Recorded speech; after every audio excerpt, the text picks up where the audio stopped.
And we are back here at MRC for EMEA Season 4. And we have another absolute belter for you. We've already seen some very impressive matchups from a lot of these teams.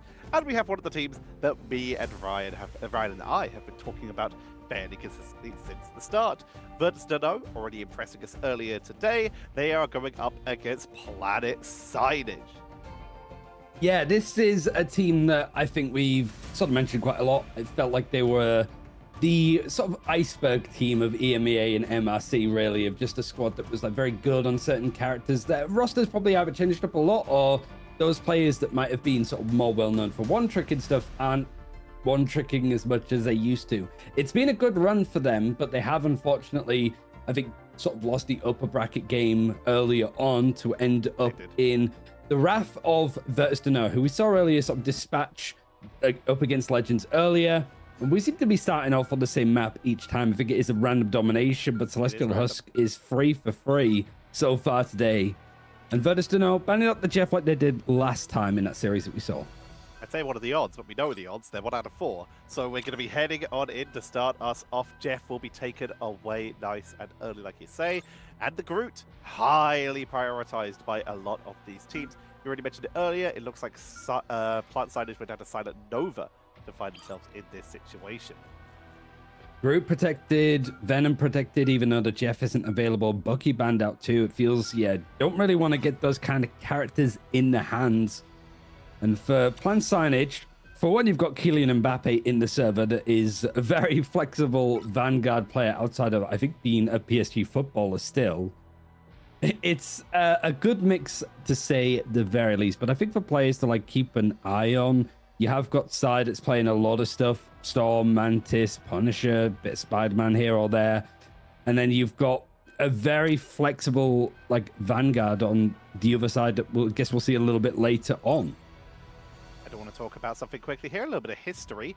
VirtuesDno, they were sent down to this lower bracket in the upper bracket quarterfinals by Silent Nova, the same team that sent down Planet Sainage into this lower bracket as well. So they were both taken down by the same team, and now they have to fight for that opportunity to carry on in this lower bracket for that potential rematch later on. Hela also going to be protected, so we do have that deep wrath coming in for that Hela Namor team up.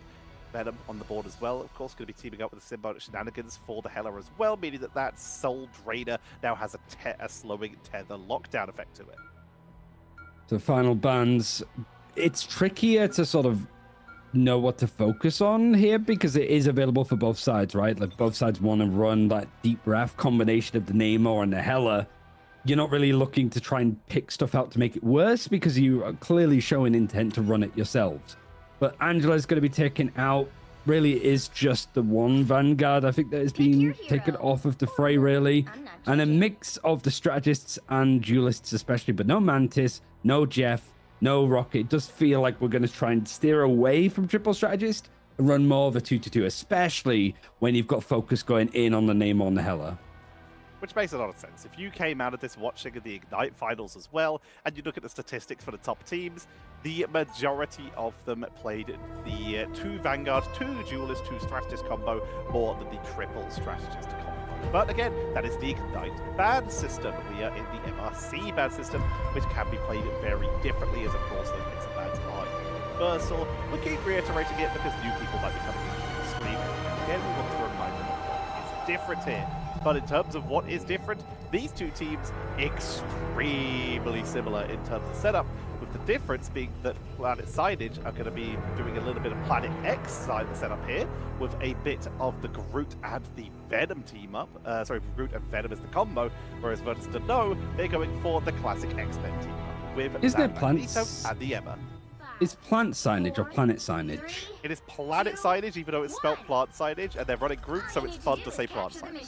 I see. It makes sense from, I think it even like took Wikipedia by surprise, like for the name. That's why I was curious. But yeah, VirtuesDno, I haven't had the Plant Sainage for almost a year now, so you're not alone here.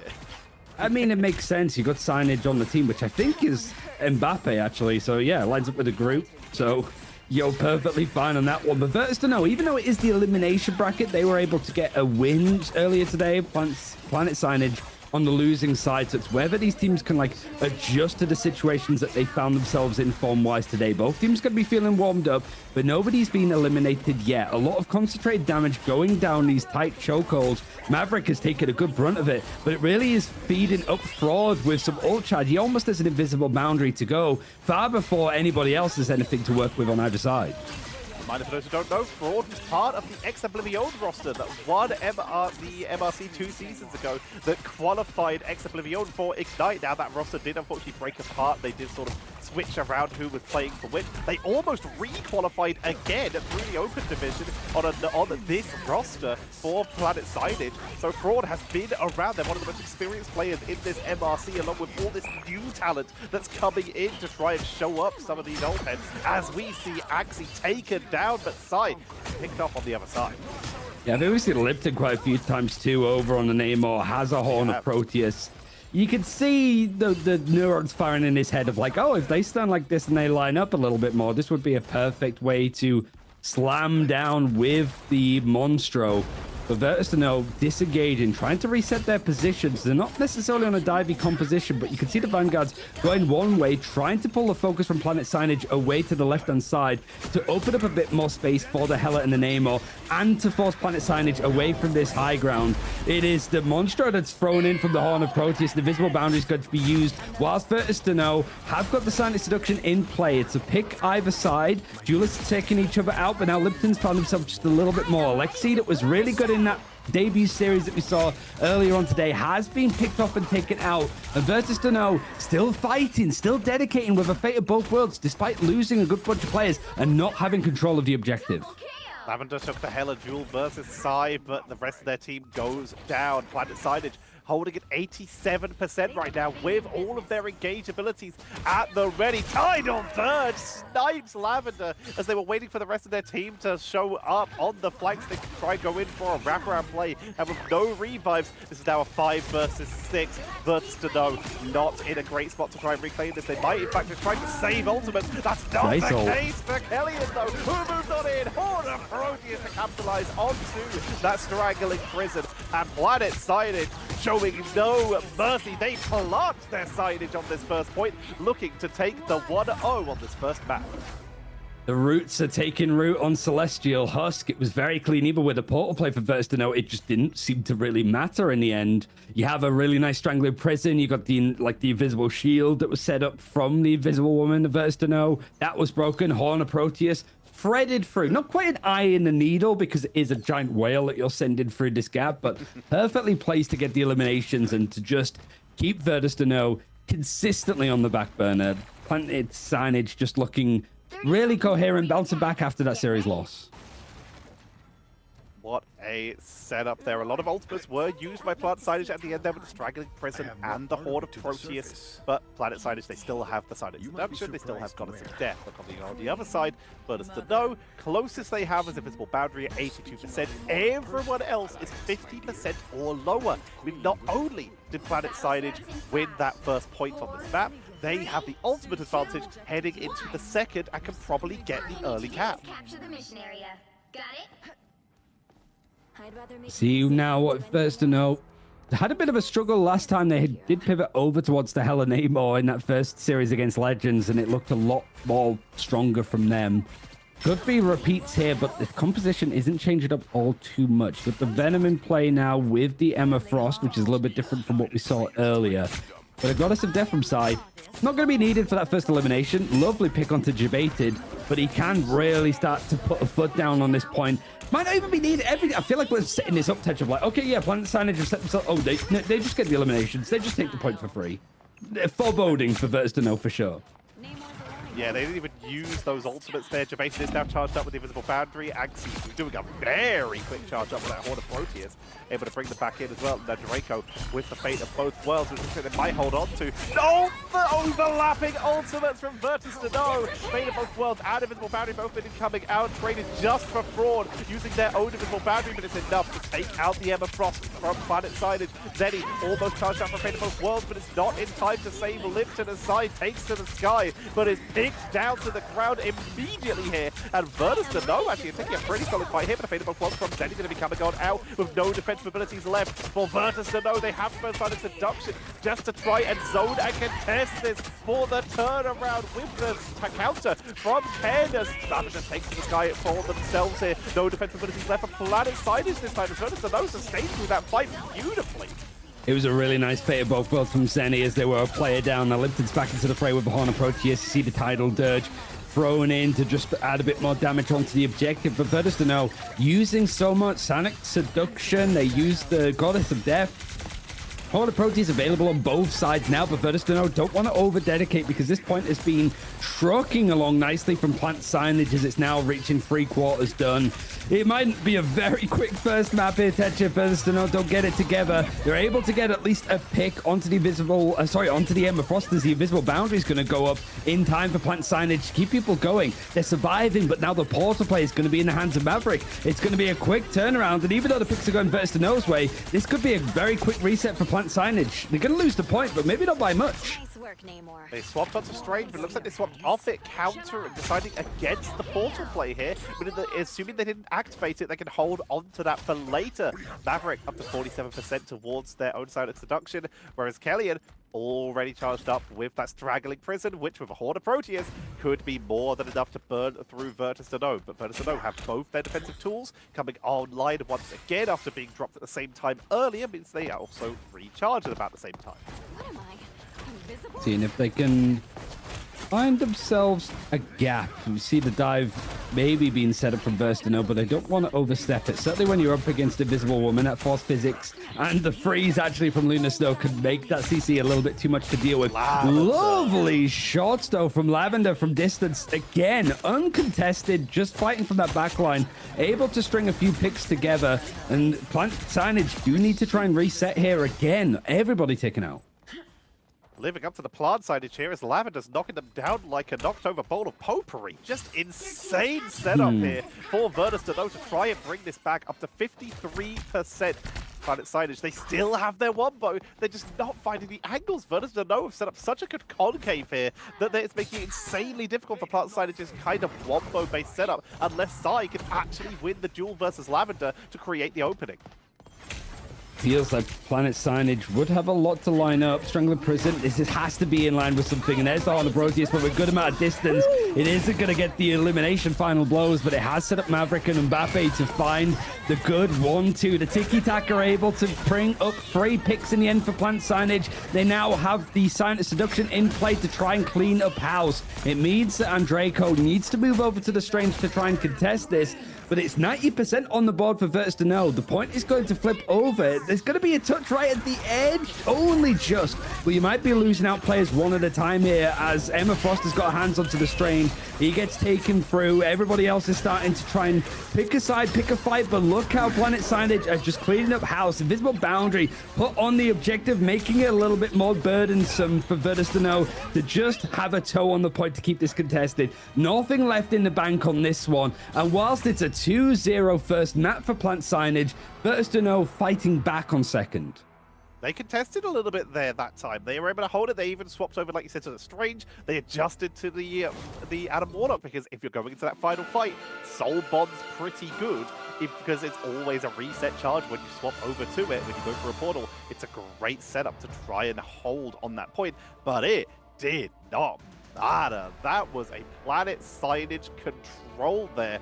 Just literally nuking the objective from orbit. Hela took to the sky to try and buy time, but they were so split that they were just able to pick them off. 11 final hits for Lipton, going 24-3 that round. Is very, very strong. You can see why they protected it in the end. They didn't want to just let their Hela through the VirtuesDno. Were protecting, making sure that they had that combination.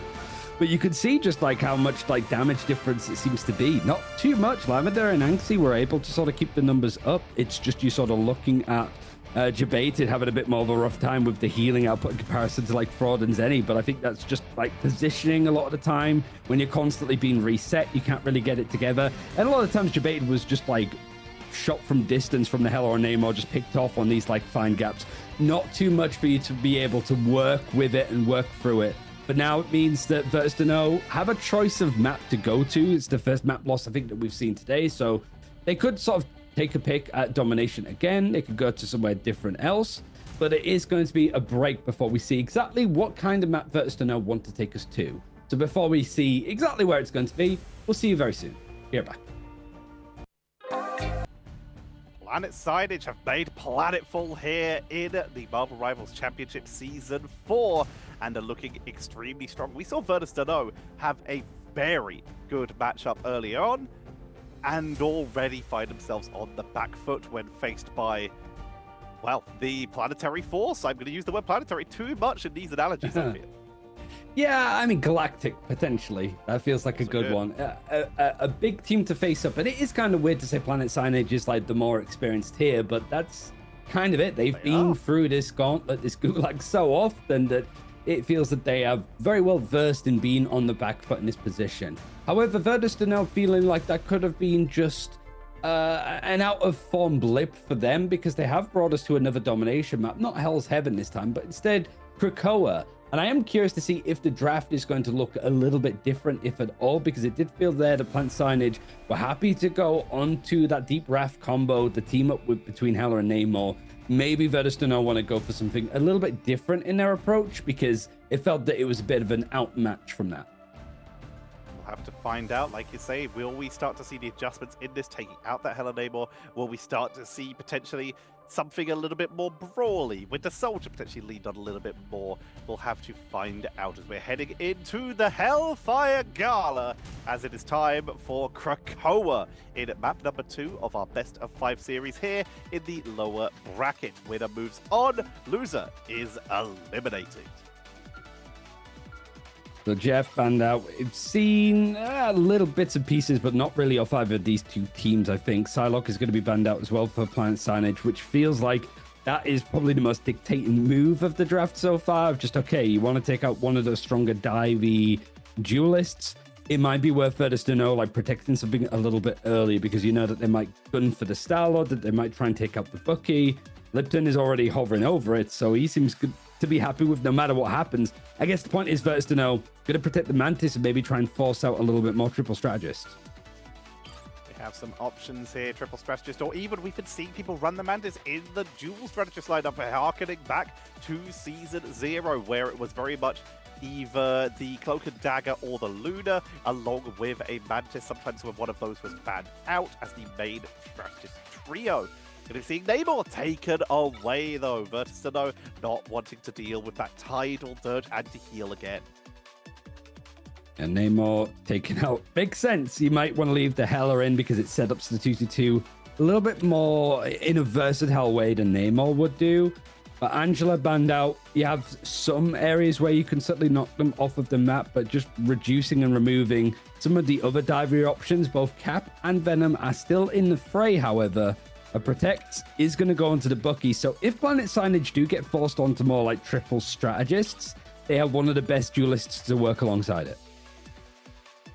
The solo duelist setups, when we think of that, we think of stuff like the Winter Soldier, like the Punisher. These characters that can just kind of win a game solo with enough damage output.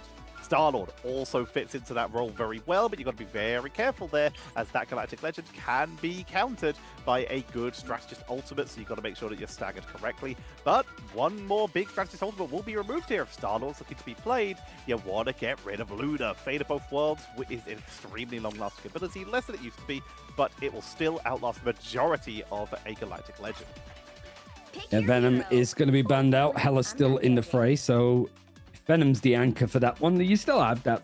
Often gets overlooked, I think, with the symbiotic shenanigans, like with the focus being more on Jeff. I mean, it caught me out earlier, right? So at least you're able to make sure that the Hela doesn't find too much more success, but the comp looking more front to back from Planet Sainage, looking to try and run the triple strategist with the Adam Warlock. Very different stylistic approach, but I think at this kind of like level of the tournament, VirtuesDno are looking to ask particular questions about how versatile Planet Sainage are as a team. They have to answer them. There is also the risk. Reminder, we talked about this recently again at those World Finals. Adam Warlock on this map is a little bit risky. Mox is the one who like talked me through this originally of how risky Adam Warlock is on this map. This objective's not so bad, but if they intend to like carry over that ultimate charge, then while the Grove can do pretty well, but that high ground, the actual Gala itself can be okay, but when you enter into that central meeting area, you can have a very rough time because there's nowhere safe to karmically revive. When you're underground, it's pretty okay. You can just literally jump underneath the map, revive, and then teleport through the mutant gate to get back to the objective. This is sort of the middle ground, the neutral where it's not great, not bad. So we need to keep an eye on Sai to basically see how well they are able to execute finding the right position for these revives. If it's anything like the last map we just saw, it might not even be mattering too much with how fights are going for Planet Sainage, especially with the damage that Animal can put out and the Soul Bond to just spread out some of the damage and make it a little bit easier to farm up the strategist ultimates and to just keep everybody topped up and alive. VirtuesDno are doing the best to try and split this fight up. They're sort of trying to hit it from multiple sides. The barrage from the Star-Lord is going to come in and try and farm up a little bit more towards the Galactic Legend, but it is in fact Lavender that's able to find two. One of them is going to come back with the Life Cocoon, but potentially, yeah, Sai is decided to opt away from it for the time being. Full reset required as VirtuesDno taking the point first. Nicely done. VirtuesDno finally able to get themselves onto the board, taking down Planet Sainage. So they are going to start getting that first percentage here, building it up, and they're almost already at Kraken Impact as well, and Galactic Legend. So if they can catch Planet Sainage on the way back, they might be able to get there before any of the strategists are charging up their ultimates. 78% for Soul Resurgence, 74 for Visible Boundary, and of course Sai, not exactly a defensive ultimate in the form. They kind of have to wait for that Soul Bond in order to be able to survive those engagements. Groot trying to separate the fight a little bit more as the clones are going to come through from the Magneto. All of this attention has meant that Lavender is able to actually find a good pocket of space to find a pick and attempts to get out if it wasn't for Sainage themselves to actually try and get the pick in the end. Be right back for Lavender. It means that he's not too long for the world. He's going to be back into the fight. Lipton has got the Kraken's Impact, but he almost goes down in the process. The Groot does instead, mitigates the damage a little bit too close to face, and this is where Planet Sainage have got the Invisible Boundary, but I think because they had so many people go down, they're going to try and prioritize the Camp Revival. A weird pocket, but that's the Invisible Boundary used off of the point. If VirtuesDno are able to win this fight, which they do with a nice pick of Lipton, that's two big ultimates dedicated without actually fighting on the objective itself. And we talk about it, it's hard to find these Camp Revival points. This isn't the worst point for him, but we see VirtuesDno isolate where it was immediately and capitalize. Kraken Impact Media M directly into a grouped up enemy, means they were able to push on in and force them back after that revive came on out. Speaking of the portal, I accidentally let slip there. We did see Babuk actually starting on it a little bit, but has decided against it and will be sticking with Emma. Speaking of portal, like Planet Sainage, you might want to try and bring up stuff now as it gets towards 90%. They're going to just go off their toes, not use it too early as they're able to try and touch the objective. And Anxi wanted to try and get in. He has the Galactic Legend, but forced away, forced to a health pack, gets a little bit of healing, and now seeing if he can wait for these bigger cooldowns to be used. No, he's going to actually come out with the Galactic Legend straight away. But Lavender's used it as a chance to flank around and catch up to Sai. That's brilliant work here from VirtuesDno. And now we have to see a portal if Planet Sainage actually wants to contest this, but they just don't have the time. We're going to see Kellyan take it down. We're going to see Sai take it down. No one's touching the point, which means no portal, which means VirtuesDno, in dominant fashion, flip the script of game number one, and they take the first round on Krakoa. It feels like that's just like the theme of the day of like, Adam Warlock's available. You try and run it on the first point of a domination. It doesn't really go to plan. You move to something else and then you start to look a lot stronger, which is seemingly what Planet Sainage might stick to. Sai's moved away from the Adam Warlock to go onto the Hela just to provide a little bit more offensive damage, because VirtuesDno don't really care about the Adam Warlock themselves. This composition seems to be working well, and the amount of space that Lavender has been able to find on the Bucky is truly impressive. He's found so much space and some great picks to try and disengage off of too. Lavender has 100% been a huge boon for VirtuesDno. Also, I do like that Planet Science are swapping off the Adam for the second point. This is easily the worst point of the map when it comes to running Adam, as this is the one where there is nowhere safe to hide when it comes to Karmic Revivals. If you're going to bring back Adam, bring it back on the next point here. But for now, Planet Sainage, whatever they were doing, something needs to change, because VirtuesDno just 100 to 0 them. Big switch around. It would make this a very interesting best of 5 if VirtuesDno are able to win in 2-0 fashion, the same way the Planet Sainage were able to do. Makes the drafts look a lot more engaging for sure. Certainly when you have both teams having to mirror the compositions for the most part because the bans are shared.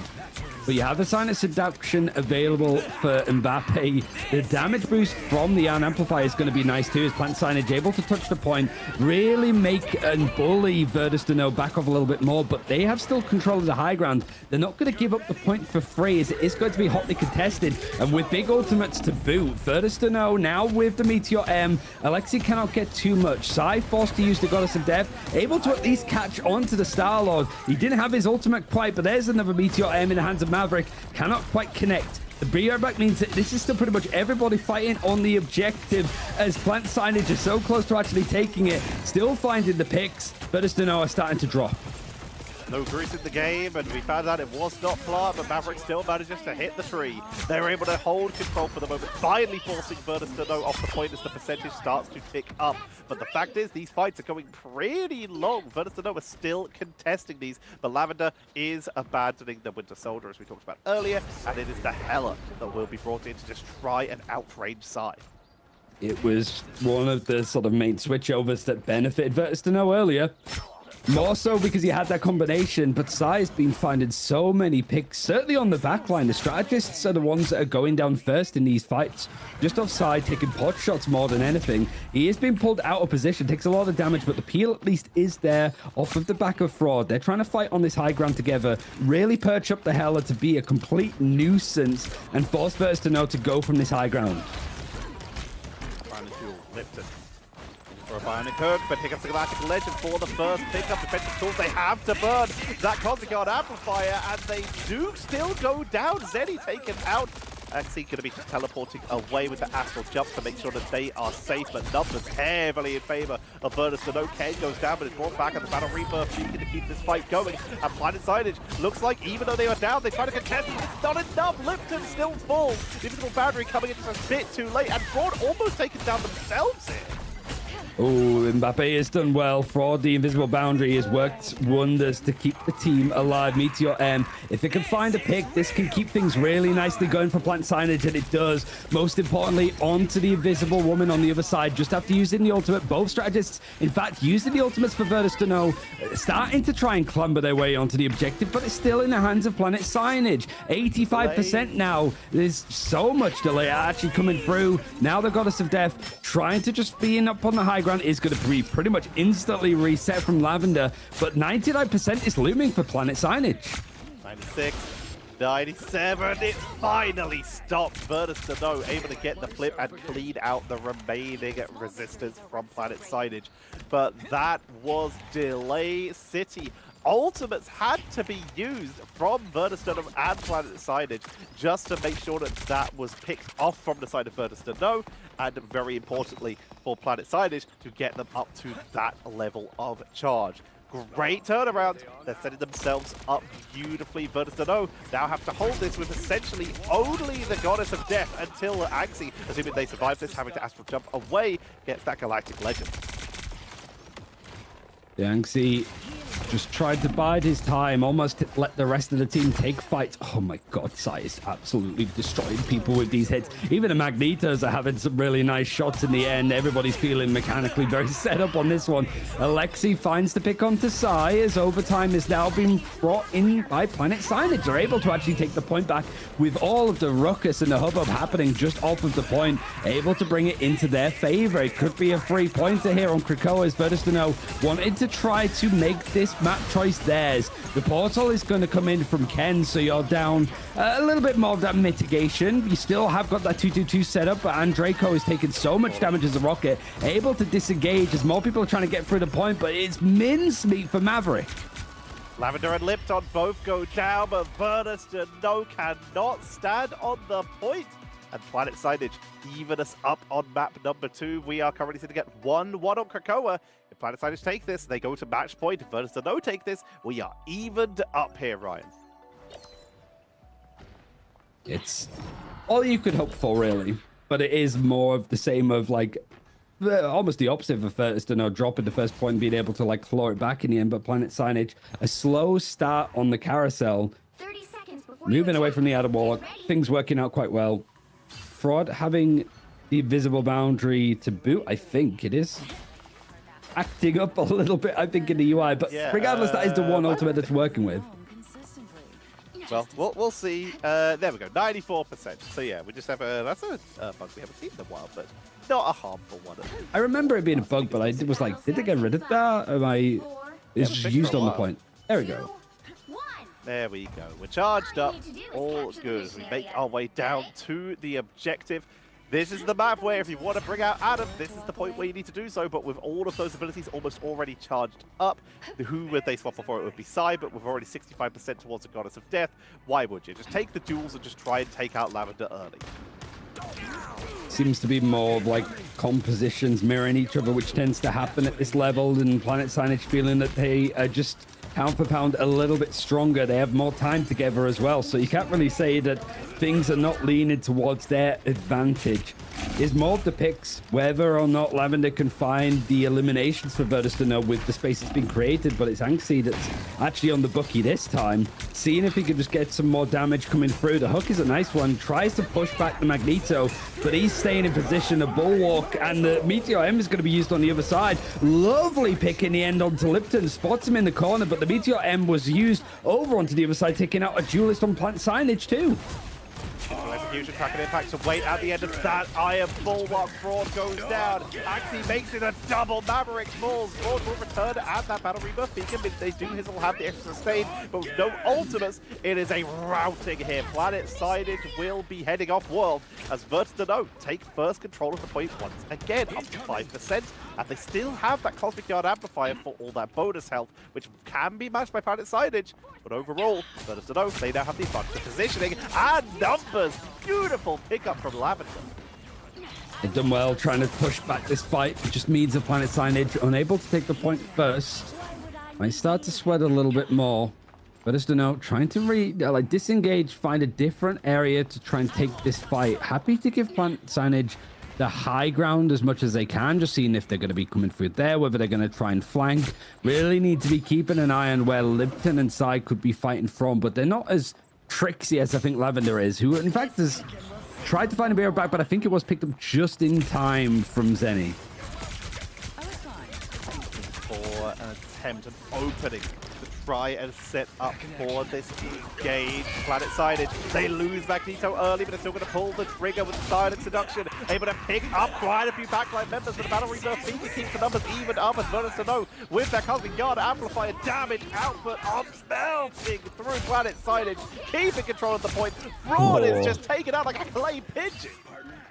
Yeah, Lavender is cleaned up nicely. Planet Sainage had the Silent Seduction, went off of that and the Yarn Amplifier, but it felt that nothing else was really looking threatening enough on the objective itself. 3/4 of the way there for VirtuesDno.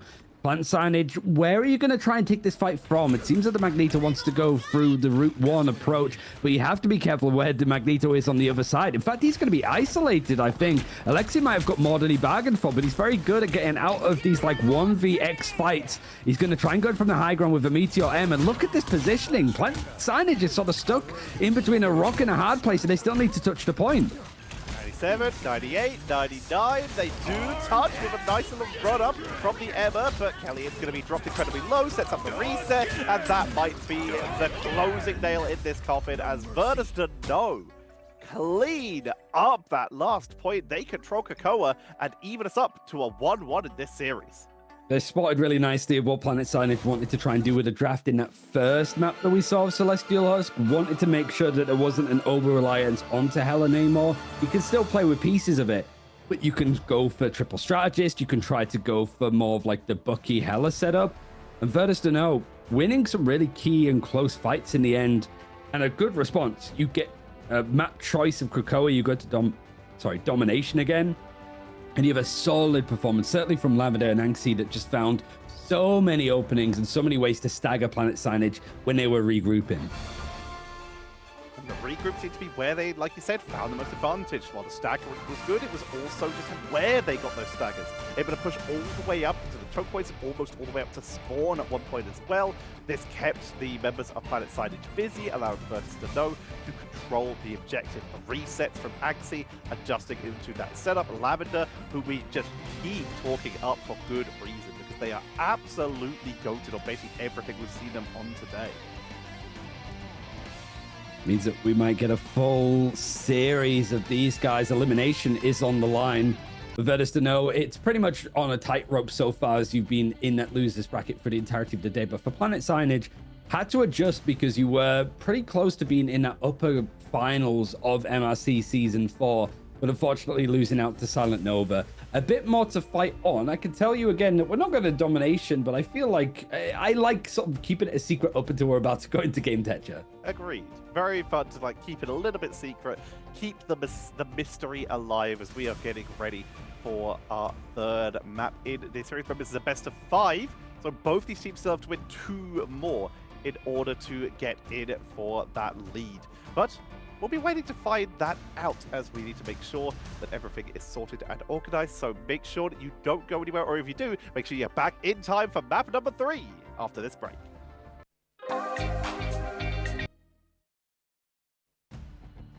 Our first 1-1 series of the MRC games we have cast so far, Ryan, as we see VirtuesDno bringing it back versus Planet Signage, which if you just looked at the first game, didn't seem likely. So great recovery from that. Yeah, I'm trying to remember what Virtus Pro like to sort of pick when they're on the losing side, but I know that they had a good run on Yggdrasil's Path, which is what VirtuesDno have forced out here from Planet Signage. So we aren't going to domination again, but it is a pure convoy. So we have seen already VirtuesDno playing the triple Vanguard, triple strategist over on Spider Islands before. You'd have to imagine that they're going to be well versed in playing it here, but also that Planet Signage know how to break those kind of bunker comps. Most likely, or at least to be expected. We'll have to find out though, as we're going to be heading into map number 3. Winner will be 1 game away from continuing their journey. Loser will be 1 game away from being eliminated from MRC Season 4. We're starting off with the Psylocke ban, and Jeff will be removed. We've of course seen teams like Citadel very much innovate with the Jeff when it comes to this map. Of course, we started off with, at the time, with Na'Vi in particular, rolling in with a very aggressive Jeff-style composition with a Venom, but it was Citadel who kind of innovated on this last season with a Jeff Nado-style composition to really capitalize on the Storm already being played as a bunker breaker. It'd be hard, though, to make the Jeff Nado work with VirtuesDno being very keen to ban out the Jeff almost first every other time. But I do like the Mantis Protect. It feels like VirtuesDno kind of want to force Planet Signage onto triple strategists if they can, and it feels that maybe the way that VirtuesDno set up that last map with Lavender and Anxi being on the duelists finding picks means that Planet Signage, yeah, they don't want the Psylocke in the server. That has been very clear from all of the maps and the series that we've seen from them so far. But even the Angela's being banned out here. You don't really have that many opportunities to knock people off the map, but it is such a good dive, consistently be on the objective option. It's hard to move her off of it. She's also great at the reinforcements. If you get taken out early, you don't have the portal to come back, or you need to buy time for the portal to come back.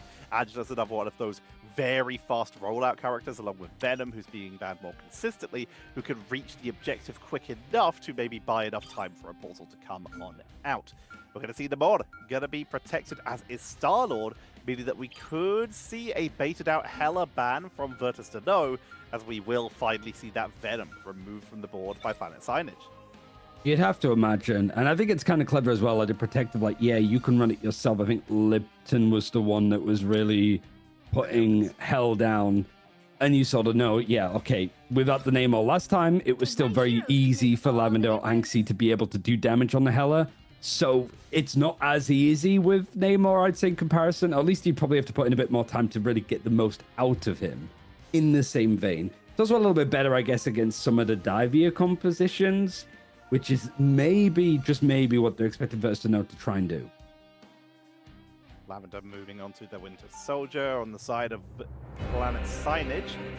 This is pretty standard here. Moon Knight with the Storm for damage bonus. You get the Groot in and the Emma, because both of them can set up barriers between your opponents and the characters that can heal them.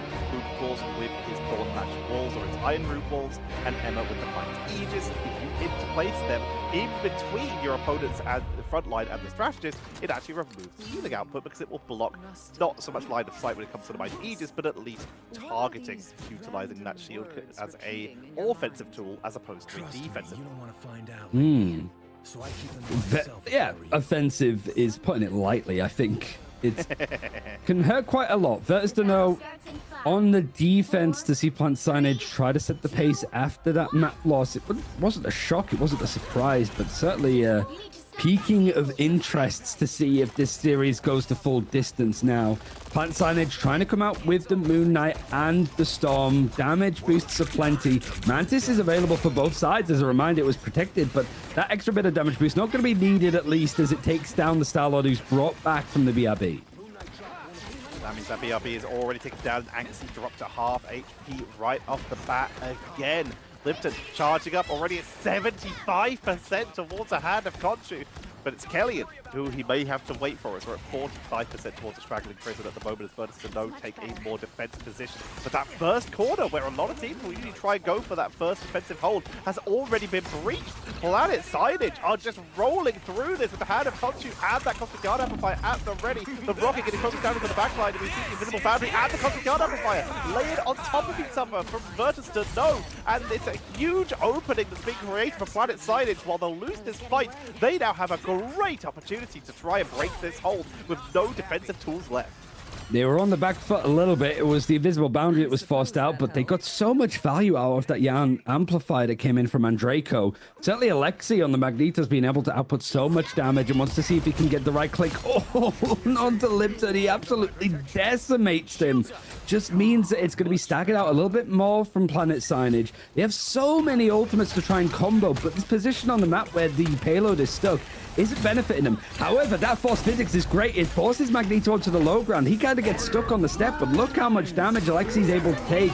Meteor M is forced out to see if it can connect, and it gets onto two. If it wasn't for the hand of Khonshu that was also thrown in onto the backline that takes three, it might have saved VirtuesDno. 3 players out of it, of the defense. They have to quickly regroup, and they're going to go for the portal play.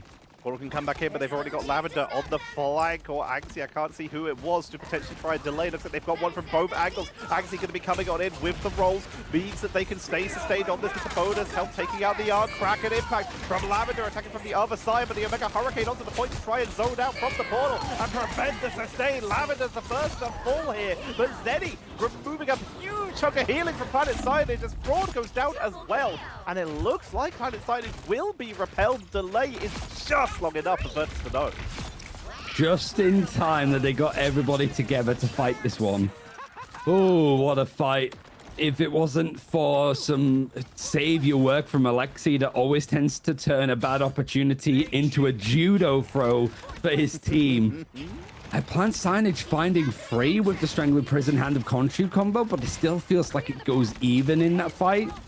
It's tough now for Planet Sainage. They chose them up. They don't want to get full held. There seems to be a habit of that happening so far today. And now look at how deep actually Mbappe is in fighting the backline. He gets pulled in from the force physics. The BR back means that he's going to be into this engagement again. And just in time, there's less than a minute to go. Everyone topped up, defeated on that invisible woman, making sure that the Ember is topped up for a potential carbon crush. We start to see a dive going for the aggressive pull with the pull into the invisible boundary from prevent line of sight. Lipton is destroyed here. They've already swapped off of the Moon Knight onto the Winter Soldier, but they cannot turn this into a counter pull because they're already back as spawn. Side building up towards a final judgment. This may be the opportunity for Planet Sainage to break this hold, because VirtuesDno took what looked like a hopeless push against Planet Sainage into a beautiful hold on this final hallway. Galactic Legend going to be coming on in for the attempt at the turnaround. Side already been able to take down Ken though, and Anxie cannot find a target, Ryan. He cannot find anything, but there is a final judgment so close from Sai.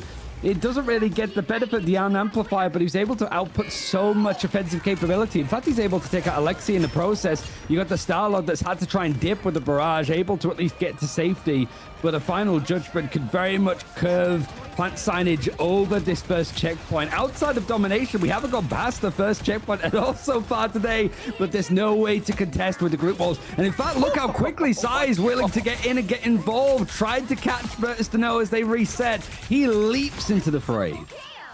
Planet Sainage playing from the core. They are able to hold just enough people up on that point. Sai in particular tanking on through that Galactic Legend of Anxi, allowing them to sustain that first fight, break the point, and they didn't even use Final Judgments. VirtuesDno, they're now going to swap over to Storm and punish up from themselves on the defense here to try and sustain on through this. Planet Sainage, they're already looking for zoning potential. The Thorn Lash walls just delete Lavender. There goes the slam in. See if he can get any resets, but not likely. Maybe he's able to get onto Alexi that just somehow happens to be in the backline. He sort of understands the assignment of stalling out the objective as long as possible, but he just fight like, what is he doing all the way over there is the vibe that I always get from this player. But it means that these constant resets, it might be a very quick second checkpoint for Plant Sainage if VirtuesDno don't get their ducks in a row. The zoning potential, Carbon Crush going to be coming on in. Look at the positioning on top of the green wall so that they can try and contest this. Final Judgment comes on out, takes down a Draco right away. Ken is down, and Planet Sainage are just carving an opening. Second point taken, and it was kind of a blink and miss it point compared to that first one where we saw a pretty solid hold from VirtuesDno. But Planet Sainage, they're back as they were at the very start of that first round. Heavy momentum, hyper push. Yeah, it was out of sync a little bit on that first point with like the Iron Amplify and the Final Judgment, right? But because we saw Plant Sainage being able to like separate the fight, take the first checkpoint pretty cleanly, and then keep resetting VirtuesDno, it meant that they had those big ultimates, those big win conditions for the second fight, and it's very easy to line it up when you have VirtuesDno pretty much in a bad spot. The out of syncness is starting to show a little bit as Anxi has moved over to Punisher himself. Final Judgments come in, but it isn't in combination with any damage boost. And in fact, Planet Sainage have done well to just try to reset, whether it's the group walls that are taking the damage or using the terrain itself. No damage or eliminations have come through on the side of VirtuesDno up until now. Finally, Anxi's going to be able to take down one. Lavada makes it two, and they push them back around that first corner. It's a great point to hold here, and honestly, the cast in a great position for VirtuesDno. They can use that for cover to retreat behind against Planet Sainage as they make their way forward. Silent Seduction, Straggling Prison, and Kraken Impact. Planet Sainage are going to be looking for a wombo. VirtuesDno, they want to drag them backwards, kite them until they can get into that good defense position while staying split and utilizing their high ground. The Straggling Prison is looking for a key target. The wall's trying to separate or maybe put people into a little bit more of a set position. High ground has been pushed back. The unamplified dealt with. Strangled Prison knocked back. Isn't able to really connect onto anything, but the Kraken's impact from Lifted X is still going to try and come through. The Invisible Boundary is going to be used as a response in kind, as well as Lavender bringing out his own ultimate from the Bucky. Meteor M, a lot of stuff slamming down into this concentrated part of the map, but no eliminations. The Stratus are earning their keep so far in the Yggdrasil's path the way that it's ending, as everybody's able to survive, but is it going to be enough? Sai is the one that was going to try and put down the heavy machinery, but he's the one that was eliminated first from VirtuesDno. Every single tool used by Planet Sainage just got countered. They tried to go with the Straggling Prison, it got countered. They tried to go with the Final Judgment, it got countered. And yet they're still pushing forward, inches away from taking this third map in the series, or at least getting the triple cap on it. Sai's moving over to Spider-Man to make sure that they have someone to touch the point as the time is down to the last 10 seconds.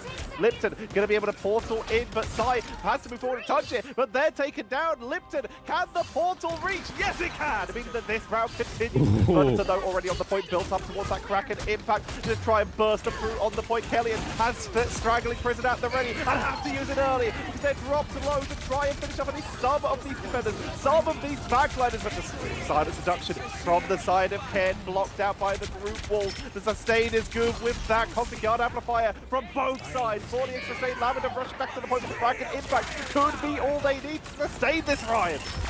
It's so good for Planet Signage to bring this one back. You have to look at Maverick that was able to really go in and go fight this. It was looking like a full first point hold for VirtuesDno at a point, but Planet Signage able to swing things around, start to oil up the wheels of the payload and pushed it all the way to third.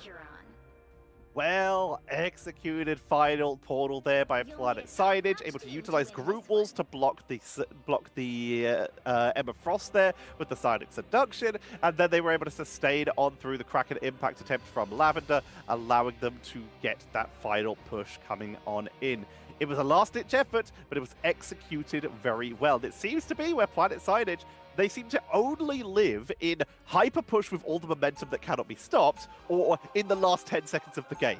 Everything else kind of seems to be leading VirtuesDno. Yeah, it feels like it could be just on a dime, right? It felt like Planet Signage able to sort of win some of those like neutral fights where you're not playing around ultimates too much very easily. VirtuesDno overstepping, either being caught out, not willing to give up space when they realistically should be because it's too easy to get staggered out. Really curious of whether VirtuesDno can catch themselves here, but Planet Signage looking almost a little bit embarrassed with how it was going so far on that attacking side. Seen so many full holds of maps that you've chosen, certainly on Convoy so far today. At least Planet Signage were able to get past that hurdle. Setting ourselves up, we make our way out for Planet Signage's defense now. VirtuesDno, if they can get a triple cap, then as long as they do it faster, they can set themselves up for a solid map number 3 here. As you can see, 3 points for Planet Signage, but 0 time in the bank.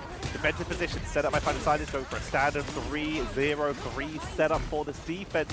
VirtuesDno, they're just trying to burst through it. They've got the Punisher and it's melting through those group walls very quickly, but Sai on this Magneto is actually blocking a lot of this damage output. He's making sure that there isn't going to be too much fun for VirtuesDno, and it's sort of showing you have a Yarn Amplifier that's actually developing at a pretty good pace, as well as an invisible boundary. But there's only so much damage mitigation that can be done in the end. As now things are starting to pull apart for both teams. Spirit Backs might need to be relied on a little bit more. But Anxi, knowing that Sai is trying to stall out and make sure that that payload isn't moving, he has to go down in the process. Now you have a final judgment alongside the Yarn Amplifier within like a minute. Now there might be sort of a chance to fire back and push back. Maverick, I'm not sure about the portal because I feel like you're just going to end up as mincemeat. But they can delay it. They can just hold this on the cards, basically using it as a windows, let's say, to give them a scout ahead to their opponents and potentially move their way back in for a contestation once they are in a better position, a little bit behind your opponents, just the portal for cover. But Storm is going to ignore that completely with the Goddess boost, dropping a big chunk of damage output, trying to take out those regeneration domain labs. Stephen's War Boundary comes on out because final judgment for Axie is burning through the members of Planet Signage, and the defense is evaporating for the second time here. With Portal already being used, they just need to swap to fast characters if they want to contest this. Otherwise, this is going to be an extremely effective and pretty quick, honestly, first pickup for VirtuesDno. Yeah, that's what I was concerned about, right? That you go for this portal play and then it's just 2 ultimates combined.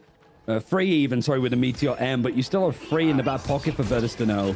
They are really setting a pace here, and for Planet Signage, yeah, you have got the Strangling Prison, but you're looking to wait alongside, like, the Bucky, certainly for Liptonex to build his stuff up.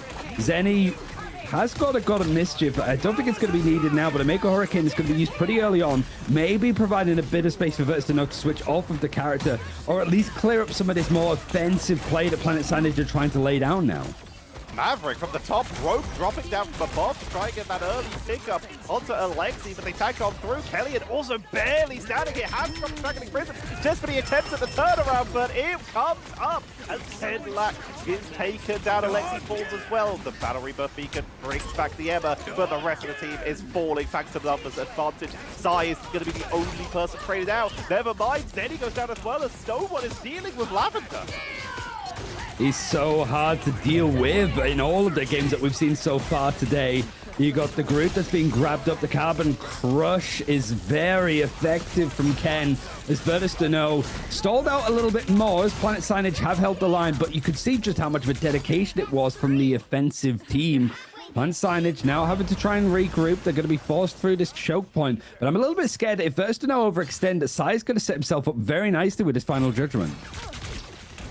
Judgment could be enough to burst through and hold back VirtuesDno, but they still have 3 minutes on the clock here, and one ultimate will not be enough to hold for all of that time. They've got to start building some other stuff up. They're going to push on in. Carbon Crush not able to find any targets. Meteor is dropped from above, but Sai is trying to carve an opening. But the defensive play against a final judgment is Where's he going? behind the wall. Omega Hurricane from above.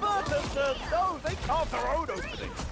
Yeah, they haven't switched off of the Storm because it's finding so much value in the end. And it feels, again, like Alexi using himself as bait, pulling himself out into a position. Planet Sainage can't help but chase him. And it just opens up that space for the Omega Hurricane to just carve through. You've got already a tight choke point that Planet Sainage are trying to get through. And then they're trying to squeeze past the payload itself.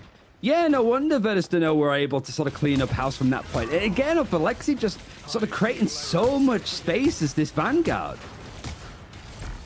Space is created and the pressure is applied as they push on up. Lavender, Storm damage boost once again besieging in from the side. It's Storm versus Storm now as the teams begin to mirror each other even more. Silent Seduction comes on out. Sai and Axie both fall to mirror him, but Lipton goes down as well. All the damage is taken away for Planet Sainage here as VirtuesDno repel them beautifully and continue their march towards Yggdrasil. There's no time on the board for Planet Sainage. They'd be given an extra minute if we do reach the end for VirtuesDno, but that could be a pretty big time like the VirtuesDno might have.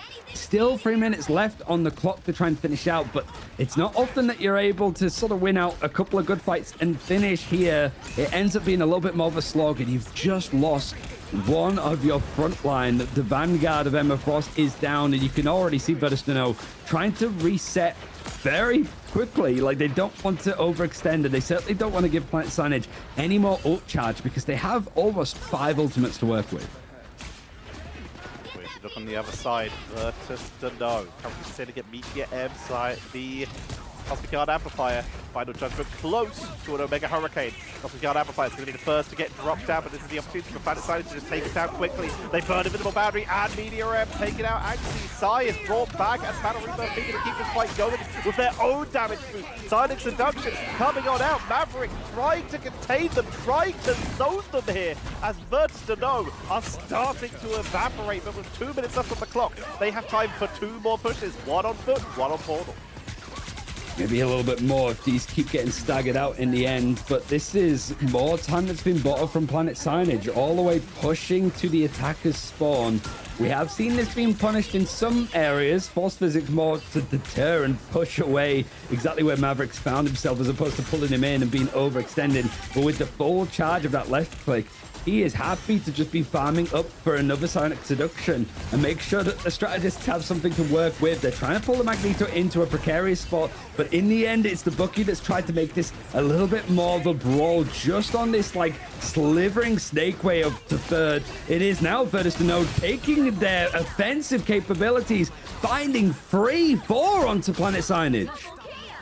Planet Sainage evaporate one more time. With 1 minute to go, Planet Sainage now have to win this and win the portal run back. VirtuesDno, they have Invisible Boundary, they have Silent Seduction, they have basically everything they need, forcing Maverick over to Captain America. It's all about delays. Beautiful shot, though. Incredible hit from Alexi to keep this pressure on, continuing to stagger the members of Planet Sainage as they push their way back onto the point. Right, Cosmic Guard Amplifier for a delay, but VirtuesDno are going to be routed here. Maverick with the backline dive sets them up, and now with 40 seconds remaining, VirtuesDno may have to portal back to this, especially as they're picked off all as a group, meaning they can make their way in as a group. 30 seconds left. Back and forward stuff. I think they're going to try and save it. This might be a little bit of a gamble play. Might just give them a chance to fight on if it doesn't go well, but there's not really many mobile characters that can create that distance. If you had a Venom and stuff, sure, it'd work, but the Omega Hurricane is going to make it a bit more of a hot step. Invisible Boundary, that's big. It's not being used on the objective itself, and the Meteor M has found its way onto the Invisible Woman anyway. This whole approach of just trying to go in by foot has completely split the team, and whilst sure, VirtuesDno can actually touch the point into overtime, they lose the whole taxi of players. Lavender goes over to the straight range, but there's no time. It was a gamble play for VirtuesDno, and it didn't pay off in the slightest. Planet Sainage narrowly making their map pick of Yggdrasil work. VirtuesDno, their investments here, like you said, the gamble, they are bankrupt at the end of that, and they are now one loss away from being eliminated from the Marvel Rivals Championship. The turnarounds, the using of the invisible boundary to absorb the first hit from the Kraken impact that was trying to just take out the storm at the end of that Omega Hurricane, and then the Meteor M to prevent the reset onto that Kraken impact, because that would absorb all of the Winter Soldier shots, and still on top of that able to snipe out Jebaited at the early part of that fight. That was just everything going in favor of Kellyan, of the members of Planet Sainage, in order to go 2-1 up in this best-of-5 series. I mean, it's a very close series in the end, but Planet Sainage adjusting after the recent map loss that they had. But it could have been a really embarrassing Yggdrasil for them. They almost got full held. It wasn't just for some couple of mistakes there from VirtuesDno, just they weren't able to try and contest the point after using the portal play. They go for it on the defense. Sorry, Planet Sainage went for it on the defense and got absolutely mowed down in that second round. And yeah, it's just that final fight, the choice to be like, let's save the portal, let's just try and go in by foot and then go for a portal play afterwards. It just completely fell apart. But it was really because Planet Sainage had set up that fight to be a bit of a checkmate situation. No matter what you did, you were going to be on the back burner. This has absolutely been one of the best series we have had today. Going all the way to map 4 so far. We could go all the way. VirtuesDno will more than have it in them to take us into that final map. But to do that, they'll have to win this next map, which we'll be bringing you after this break. Don't go anywhere. The conclusion or the comeback will be coming up after this.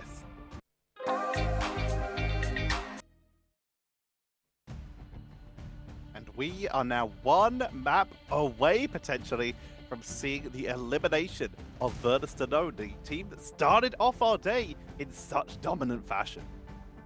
And they do run into an opponent that was a bit more like upper, I suppose, because they were in the upper bracket a little bit earlier on with Planet Sainage. So this is a match where both teams are sort of fighting for their lives here. It's a bit harder for VirtuesDno. If they lose this series, they're completely out. But they've given us a very interesting curveball in taking us to Heart of Heaven, the newest Convergence map based in Konglon. We saw a good amount of it at the Grand Finals, but it makes its debut here, at least in the Marvel Rivals Championship for Season 4. This is also our first Convergence map of the day. We have only played Domination and Convoy, and almost all of our Convoy maps have been Spider Islands, outside of that one Yggdrasil path we had earlier. But Convergence is where we'll be heading today. Like you said, Heart of Heaven. So a little bit of it at those global finals. And the character that was extremely valuable on it was Daredevil. Those waterfalls and that mist can give you a lot of cover. So how about someone with sonar to see you through them? Oh, it's so valuable. The Jeff as well, from just vision, throwing multiple people off the map. And also Angela. Like, it felt that it was a good map for her to be in play. But so far, those first sort of bands very deep into the philosophy of how these teams want to try and play out here. Planet Sainage want to go around the group, which has been a consistent pickup for them. VirtuesDno, I imagine that they would have seen a lot of what made this map tick in the Grand Finals. So protect onto Angela is a very, very wise move. Angela giving them, like you say, a little bit of extra isolation, a bit of dive onto the objective. When you get into those underground tunnels, it can be a little hard to find the right angles to get good value, but if you get into those tight and close spaces and Angela can get in there without being punished, then dropping down into that Icarus Axis form can be extremely difficult to deal with. Groot, on the other hand, fantastic in tight and close spaces and makes it much harder for Angela to approach if he can get a wall in the way. So after point 1, could really jump up in value, and we see both Hela and Namora taken away. Yeah, neither team want to actually deal with various parts of it, and it makes sense. We have seen this like draft evolve a little bit more. I am curious, I suppose, on like for VirtuesDno especially, what kind of like compositions do they want to run with their duelists? Because so far it has just been the Predicts over onto Vanguards and now a strategist with the Invisible Woman for Planet Sainage. Maybe they want to go for some like the Star-Lord, maybe the Daredevil, like you mentioned, is hoping to skip through the draft phase a little bit unnoticed, not needing a protect potentially. In fact, VirtuesDno want to go for the Venom here, which I feel like we've seen so little of it crop through in the end. Woman on the board. You've already mentioned a lot of these characters that have slipped through. Another character that has slipped through is Emma. She's been very high priority in a lot of these pick and ban phases. In this case, will be showing up for at least a little bit of extra delay, extra sustain. Being taken away, though, means that it's much harder to control that first point on the defense. What kind of comp do Planet Sainage want to go for? They've banned out 3 duelists. Are they really going to put themselves... Yeah, like Lipton over the Daredevil makes sense, but then you've sort of put Psy over onto, like, the Jean Grey, the Phoenix. Feels like, yeah, both teams looking to try and play around it in the end, but yeah, it's such an odd draft in the end to really limit both the teams that don't want to try and run an Adam Warlock composition, right? It's almost sort of put themselves in a bit of a box. Which team can break out of that box and take the first point. So starting off with VirtuesDno on attack, and there is that Daredevil. Talked about it earlier, and the Mantis, and the Venom. You just look at VirtuesDno's draft right now, and with the exception of maybe Phoenix and possibly Rocket, you'd be like, oh yeah, that's a solid ban phase. No, that's what they're running. Oh my god. Whereas Planet Sainage, they're going with a little bit more defense here. They've got that Rocket for the BRB, and it's the Winter Soldier to try and pick people out as they try to step up onto the point. Yeah, there was a protect onto the group, so maybe they were expecting that a bit more play. I think VirtuesDno have kind of given away their idea of like wanting to protect the Venom and the Angela. That it is going to be a little bit more of a divey composition. We'll have to see just how well that works in the end. Because Lavender and Anxie are going to go for the Daredevil Jean Grey combination, playing all of the most recent characters added into the game, actually. The last 3. The Angela tries to dive in to push people off of the high ground. It ends up in a bit more of a squabble. Line of sights might not be the best for Planet Sainage to try and actually keep people alive, but there's so much mitigation off of the Magneto being up there, it might not be enough. To the high ground, Anxie tries to keep the siege onto the members of Planet Sainage. With Maverick already down, they have a numbers advantage at least for a short period of time, but Maverick will be able to get back to the point extremely quickly, being on Angela, a very quick rollout character. Lipton also falls but is brought back at the Battle Rebuff Beacon, but Anxie, uncontested, finds a large group of enemies in a choke point while playing Phoenix, which means those Cosmic Sparks are going to do huge damage. They are absolutely farming their way through. And you have an Endstock Inferno almost available for Psy, who has to use it almost to just survive. Able to get his the comeuppance, I suppose, onto Alexei that's over onto the Venom. But it is almost the point being taken. 80% Soul Resurgence for VirtuesDno, seeing if it can get it quite over the line in good time too, just over a minute to be able to take this point. It has also forced that Planet Sainage to go for the portal play, which has stemmed the bleed in a little bit. It seems that the defenders are able to hold on, but a good amount of progression made at least this early on from VirtuesDno. Giving as much time as they can for this defense side, continuing to ping away at least for the moment. VirtuesDno, they still have Fate of Both Worlds and the Feast from the Abyss, but with Kellyan bringing them back, portal down, this is the last defense Planet Sainage will have on at least this first point. That means the backline finds the Battle Reaper Beacon, which will be seeing a cancel. Feast from the Abyss takes out Fraud with the early pickup, takes out 3, and VirtuesDno just carved open the planet down to the core and to take the point, delaying as best as they can with the Assassin's Charge, but this is simply delaying the inevitable as Planet Sainage will be forced off the point, and the first objective will go over to VirtuesDno.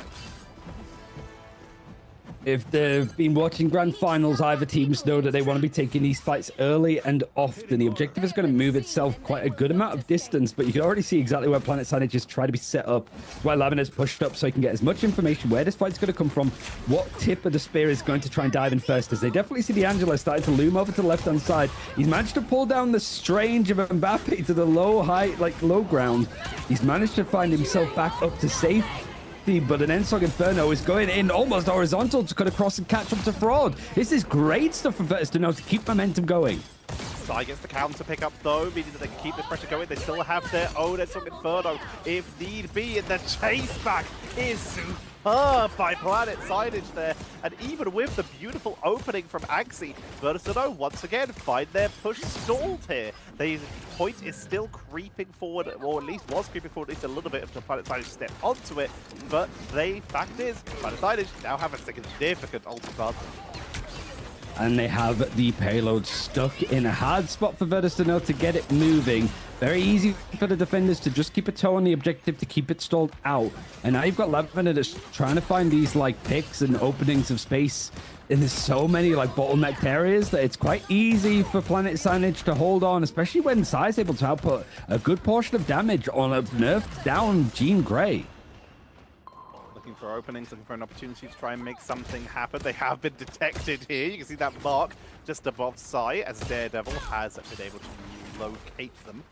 So it's going to make it easier for their team to maybe get that isolation. You already see Sai forced to teleport away after nearly getting blown up. Zombie Rejuvenation going to be coming on in. Oh, he's stunned. Onto Ken to lock them down, but he's pushing onto the point as best he can still. Make sure that they still have a presence. In the meantime, Planet Sainage, they have not burned any ultimates for them. I think both of the strange ops got interrupted at the same time because they were both at 50%. It was a very weird fight, but both teams knowing to shut that down because that could have been the win condition for either side. 2 minutes left for VirtuesDno to push this as far as she'll go. And now an Eye of Agamotto starting to come through. Doesn't quite connect, but the end song does, as well as the Kraken's impact. If that doesn't work, Mbappe has built up another Eye of Agamotto to have to follow through. I don't think it's going to be needed, however. It's VirtuesDno starting to lose out on numbers, defenders holding the payload in position still. And once again, Planet Sainage, they're able to do that while keeping a lot of ultimates available. They did use the guard amplifier earlier when they said they didn't use an ultimate, but the fact is they still have Heaven's Descent once Maverick gets back, and they still have their own Eye of Agamotto after surviving VirtuesDno's attempt at an engage.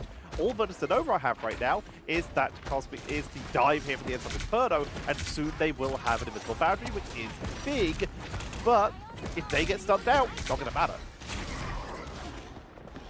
And Ken wanted to go to the high ground. He's taking a bit too much damage. Still trying to farm up an Eye of Agamotto.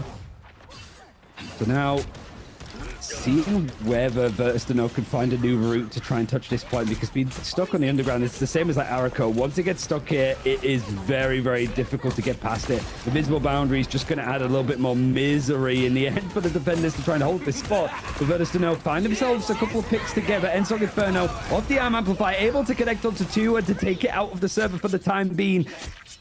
It's a complete cleanup for VirtuesDno. They had so many ultimates to work with on the defense, but they were dealt with so quickly they had no time. Everything VirtuesDno just did there was perfect. They were able to get the lockdown on the first pick up onto the Doctor Strange. They were able to survive the Eye of Agamotto and pick off Kelly in early.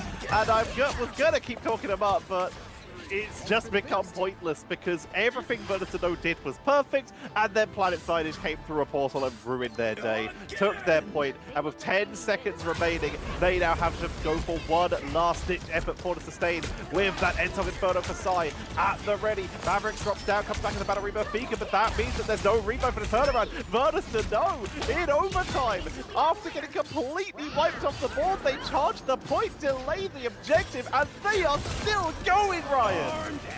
They're still fighting for this one. Kraken's impact is going to see if this could be an overtime push to the second checkpoint. It's got past the hard point, but you have to imagine that there's going to be a little bit more stall to come through. Leaping up to see if he can get some information, as he's not going to have time to get another reset over on this Kraken's impact, but he's seen the Angela try and flank around. This fight is still yet to happen. There's no place for either side of that thing, but an Eye of Agamotto. I'm looking at Ken.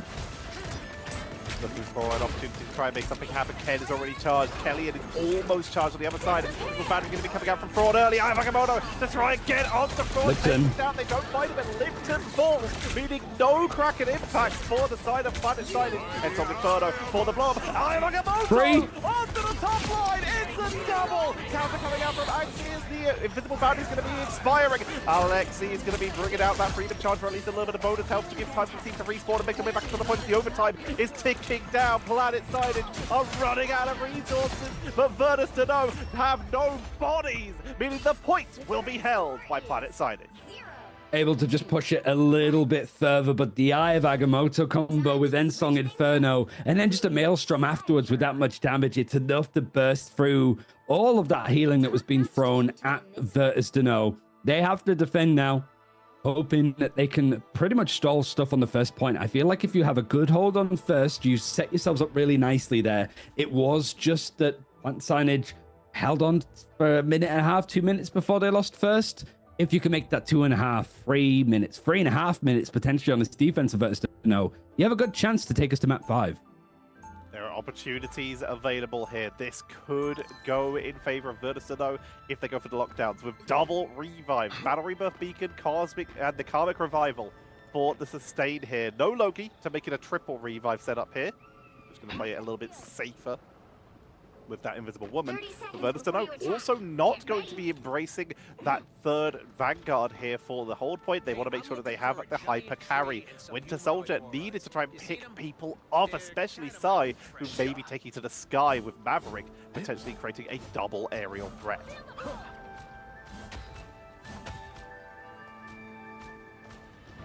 It's a little bit of peace and tranquility, but not for too much longer. As Planet Sainage now seeing if they can get some of that success at the end. I like this spot from Ken, just in this little alcove of the high ground, see if he can go for a bit of a counter dive. And he's certainly going to be looking at Maverick, as there's not going to be too much follow-up that's going to be leaping up onto the high ground. If I'm just scouting out for information without the Daredevil on either side. Feeling themselves, trying to make their way up onto the roof, see if they can get an early pickup. Danger Voltage not finding a target there from Lipton, but they get a good shot into this doorway. This is where the strategists often like to hang out, where they can just send in those rocket shots, just bounce all around the room and keep everyone topped up. But the backline is vulnerable on the side of Planet Sainage, as Alexi creates an early opening. Battle Rebirth Beacon breaks back side, but that means there's nothing left for Lipton. Seems to be fighting it out. Any touch from Planet Sainage has been quickly diminished. No progression made, so you haven't even got a third or anything across the board. Means that that's one engagement done. A minute bought. You still got 3 left to hold on to, but ultimates are going to start to show up a little bit more. And Lavender isn't as well built for the Karmic Revival as you'd hope at this point. Less than halfway to go, but you have so much else that might sort of stem the attention a little bit more. It's certainly the Kraken's impact, but that Yan Amplifier combined with it. Yeah, you got to be careful if your Planet Sainage trying to make your way through here, as they all try to move together. Huge blow up from Kelly in there, getting the back cannon into the standard shot to take out spaces, who will be brought back at the Battle Rebirth Beacon to make sure that they can stay onto the point with the regeneration domain expiring. Planet Sainage, they're running out of tools to hold them through on the fight, go for the clone onto the Cosmic Yard Amplifier from Zeddy to keep this fight going with the Ensong Inferno for the blow up, setting up for Lipton to create a triple with that Kraken impact, and they chase down to try and get onto Andreko, who will get staggered. Portal from Axie may have to come out, but will it reach in time? They're trying to delay, but with everyone staggered, everyone taken down, Portal comes out, but it's too late. Yeah, things are going to start to move across anyway, so this is VirtuesDno missing the timings again. They've lost the portal play, and this objective, it's going to move on its own for a little bit automatically. So VirtuesDno, even if they tried to stall it, it was still not going to stop the Tortoise from trucking along. Oh dear. Here in the solid setup here, Heaven's Descent coming on down by the Cook. Spider-Man needs a little bit of counter opportunity to try and take out that Fear, which they do. Trooper's Fist, but Lipton quite isolated here. Their strategists get there in time. Meteor M finds no target freedom charge for the little bit of extra bonus health for VirtuesDno to allow this hold to keep going with all that bonus health. And Planet Sainage find themselves in retreat. They don't want to use Cosmic Yard Amplifier yet, but they're forced to. Out of time, Battle Rebirth Beacon to bring back TSY, but they're already picked off as the Rebirth Beacon will be destroyed. Oh, this isn't going well. At least Lavender's able to get that Karmic Revival together. He's going to use it now, despite the fact that most people have sort of trucked their way onto the fight. It's only going to bring back 1 in this instance. And in fact, like, there's not really too much follow-up. Okay, 2 now. Alexi goes down. It's tricky now for VirtuesDno to try and hold this line. You got an invisible boundary, but you're relying on an awful lot on Anxi to be the one dealing the damage. A Kraken's impact to be nice. A damage boost on top of it with the arm amplifier would be good. Can you try to string it all together? Well, you've baited up the invisible boundary and you get Lipton all the way through it, actually. Just taking pot shots through the vague mist that's been put down from the invisible woman. The ultimate's not going to be needed, but actually this defense is going to hold on for a little bit longer now for VirtuesDno.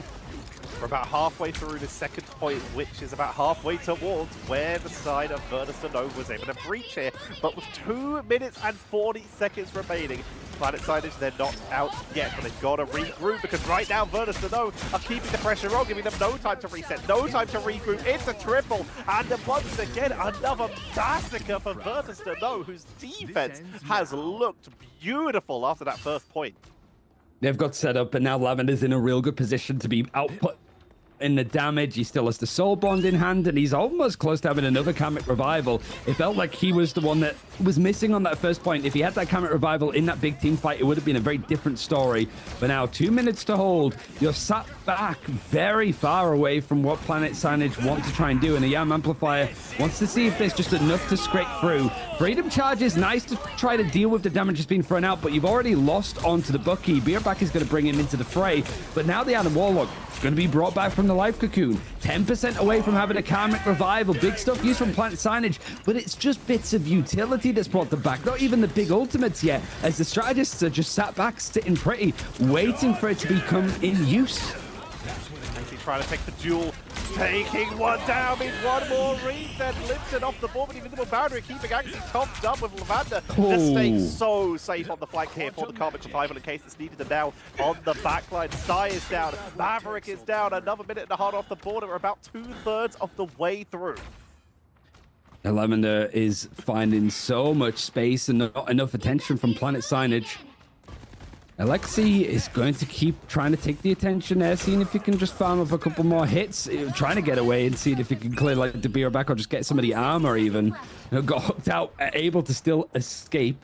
And now Ken seeing if he can go for a little bit of a flank here, try and work out where Planet Sainage are going for this fight. But now Lavender with the Karmic Revival, he's playing a little bit safer, still able to get a pick onto the rocket.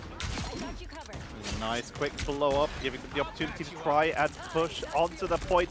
Lavender brought back, not needing to use Cocoon here, means they can contest this a little bit longer, and Planet Sainage once again find themselves staggered. Was almost all the way back to halfway, exactly where they were over 2 minutes ago at this point. Planet Sainage are running out of time, Maverick on the portal for what could be one last defense, but with VirtuesDno having Karmic Revival, Battle Rebirth Beacon, and all of the other ultimates for defensive purposes, got the Guard Amplifier and Freedom Charge, what's left? Planet Sainage had to just pull up the attack of a lifetime here while standing on Bruce. The heavy percent comes on in, but they're already going to be taking out the Angela. Battle Rebirth Beacon not available for this first pick up. The invisible boundary expiring for Planet Sainage. Karmic Revival brings back Angela. So keep the numbers up in this fight. Soulbond stayed on through this fight, and Anxi is resetting on the point once again. But the damage output is good. Battle Rebirth Beacon brings them back, but that means there's nothing left for Ken. Oh, it's a rough one. It was an early play from VirtuesDno to go for the soul bond, but it was waited out in the end from Lipton. Everybody comes through with a strangling prison. It was just that combination that was needed. And whilst VirtuesDno having so much to sit back and rely on, they're running out. And there's not much that's going to put an end to a team fight here. Not when you look at the final judgment in the hands of Sai. There's not going to be much to damage boost it. But what's going to have to come together for VirtuesDno? Freedom Charge is going to allow some more sustain. It's going to actually help a lot through this final judgment. But Anxi, it's so far away from having a Kraken's impact. You're looking at Lavender to just output the damage, but he gets taken down on the tail end of the Punisher roll. And back to the point with the Angela to buy a little bit of extra time. 3 members down. Planet Sainage. Their defense is, their attack is shattered. And VirtuesDno hold the line. We are going to a map number 5. It just didn't feel like it was expected really in the end. VirtuesDno had so much work to do to try and hold. I think it's like 3.5, 4 minutes. Certainly after the portal played, it was slightly late on first once it was taken. You're thinking that rough teams start to fall apart at that point. But Lavender sticking to his guns, wanted to stay on the Adam Warlock and made it work so well in the end. Really well played from them. You have to imagine for like map 5, Planet Sainage, if they have the choice of the map, I don't know if you want to go to like a payload or convergence or convoy map. when you know that like the Adam Warlock could be on the board there, because it found so much success, as did the Rocket. It really did. It found success. It found control. The revives were good. The fact is, Lavender's been playing Hela so much that we kind of just forgot how good they were on that Adam Warlock, and it was game-changing. Lavender 14 and 12. They went down a lot, but the fact is, while they were up, they were helping. They got a lot of final hits. They got the revives. They were useful. Yeah, I mean, there was only small moments, right, of just when that fight came back after the camp revival, you soul bond, you try and go aggressive with your own Kraken's impact, and then it just felt like in the end, it must have been Lipton. Nice reset. Basically just sat ready to use it himself, right? So he ends up being caught out a little bit more. But it is just being nitpicky more than anything. These teams are really giving it on the newest map as well, so they sort of know what works meta-wise and where some of those fights tend to happen and get stuck. And I think the whole plan of VirtuesDno's defense just around that position, around having the Adam Warlock set up where they were, worked tremendously well. It really did. They executed that beautifully. While we did see some moments of brilliance from Planet Sainage, this was not like our earlier maps where we saw them and they just kind of dominated. Even like Yggdrasil, we saw like Planet Sainage just snowball and then lose in the neutrals. This was Planet Sainage just sort of scraped points every now and again, but VirtuesDno had the full control of that game. They only really lost when Planet Sainage were able to, you know, take the odd fight, take the wraparounds, take the snipes in the early positions, just due to how much attrition was needed to take down VirtuesDno's setup here. It was a unique setup that was executed beautifully. Yeah, and they took out the Bureau back. The Kamet Revival wasn't quite ready there for Lavender, so it felt like you have to be a little bit more conservative with your positions and where you take those fights. But once you start to get into a swing of like being able to cycle ultimates, things felt a lot better from VirtuesDno, and they really started to show up to the occasion. Again, we're like in the losers bracket for the most part of today so far, so it's elimination that these teams are playing for. But you have to say that both of these guys, the Planet Sainage and VirtuesDno, playing up to the occasion, which is nice to see. They're playing the game, but they're not afraid to play the occasion as it's required as well. It's kind of devastating that one of these teams will be eliminated after this. This is the lower bracket, and we're in map 5. So no matter what, one of these teams will continue through that lower bracket and one will be eliminated. It's rough to say because either of these teams could have continued. This honestly feels kind of like a grand final with how these two teams are playing, really taking each other to the edge for this whole series. We're going to be heading to a break before this map number 5 so that we can get rested up and hydrated. Make sure you hydrate yourself, it's important. There was a guy walking around at lab with it's rehydration time, which was extremely useful for me. I do forget sometimes, but I won't forget this time as we will head to this break. Don't go anywhere. Map number 5 coming up after this.